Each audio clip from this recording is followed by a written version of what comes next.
আজ 10 বছর হলো তোর দাদি আমাদের সাথে নেই। এই ঘরের প্রতিটি কোণায় তার স্মৃতি, নিজের ভালোবাসায় তিলে তিলে গড়ে তোলা স্বপ্নের নীড়।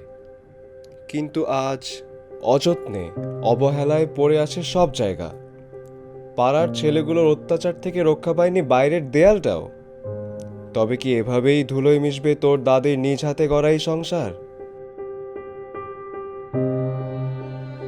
না, তা হতে দেওয়া যায় না।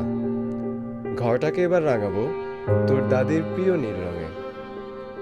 এত সাধের ঘর কি করে পড়ে থাকতে দেই? জানিস, তোরা যাবার পর থেকেই আমি বড্ড একা, কি যেন একটা থেকেও নেই। ছেলেগুলো আজ আজ ছেলেগুলোকে পেয়ে মনে হলো যেন আমি আপনজনদের ফিরে পেলাম।